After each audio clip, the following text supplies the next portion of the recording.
Les religieux sont soit des fanatiques, soit des hypocrites. Je connais des gens qui ne croient pas en Dieu et qui sont meilleurs que bien des chrétiens. C'est la faute des religions si le monde est violent. Nous avons tous entendu ce genre d'affirmation s'appuyant la plupart du temps sur des faits réels. Il faut pourtant remarquer que d'autres personnes qui ont rencontré des chrétiens bienveillants et dévoués ont une opinion opposée et voient les croyants comme des exemples à suivre. Cela montre la fragilité de ces jugements à l'emporte-pièce. Mais il est vrai que les églises ne sont pas toujours exemplaires et qu'on peut y rencontrer des comportements scandaleux, allant même jusqu'aux pires dérives. Si à l'évidence, les églises comptent des hypocrites, elles sont aussi peuplées de croyants sincères, qui sont juste des gens cherchant une relation réelle avec Dieu. Certains sont encore blessés, immatures, déséquilibrés ou difficiles à supporter, mais ils sont généralement en voie de profonde guérison. Ce qui implique qu'il faudrait peut-être plutôt voir les églises comme un grand hôpital, où affluent des hommes et des femmes conscients de leurs besoins et qui viennent chercher auprès de Dieu une certaine forme de guérison. Ces chrétiens ne sont donc pas des gens parfaits, et même parfois encore très loin de connaître la paix et l'amour présentés dans la Bible. Ensuite, est-il exact que ce soit les religions qui amènent la violence et les guerres? Aujourd'hui, l'islam est à la base d'un terrorisme mondial et de guerres fratricides.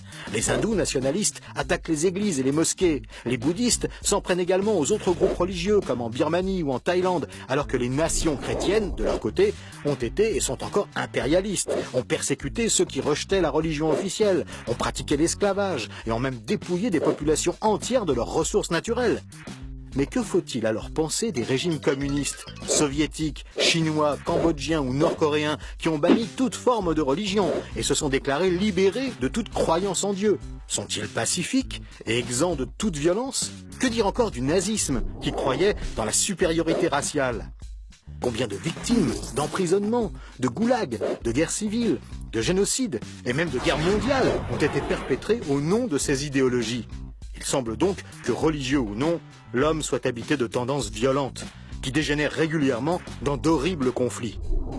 Si on veut approfondir, il faut encore remarquer que les dérives ou comportements corrompus de certains croyants sont exactement ceux que dénonce la Bible. Il ne faut pas oublier que ce sont précisément les prophètes de la Bible qui ont dénoncé sans relâche les attitudes dévoyées des chefs d'Israël ou les pratiques corrompues du peuple. Jésus lui-même a confronté les religieux à leur fausseté, dénonçant leur piété de façade, alors qu'ils tordaient la Bible pour justifier leur comportement. Si Marx a accusé le christianisme d'être l'opium du peuple, il a oublié de dire que la Bible avait déjà clairement dénoncé l'hypocrisie et les exactions des chefs religieux longtemps avant lui. Enfin, il faut mentionner que ceux qui se sont laissés inspirer par la Bible ont apporté les plus grands bienfaits à l'humanité. Le christianisme a amené la fin des sacrifices humains et la fin de l'esclavage, pratiqué même dans de grandes sociétés comme Rome ou Athènes. Il a apporté le respect de la vie. À Rome, par exemple, les bébés non désirés étaient abandonnés hors de la ville, au froid et aux bêtes sauvages, alors qu'en Chine, au XIXe siècle, les bébés-filles étaient donnés comme nourriture aux chiens.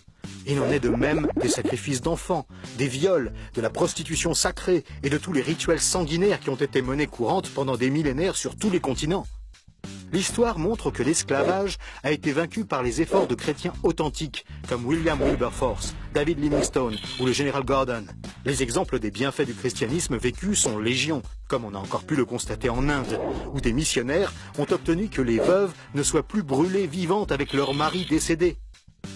Dans un autre domaine crucial, la médecine, il faut rappeler que la profession d'infirmière, par exemple, a été créée par une chrétienne engagée et que l'immense organisation de la Croix-Rouge internationale a été fondée par des chrétiens, soucieux d'aider les gens frappés par le malheur.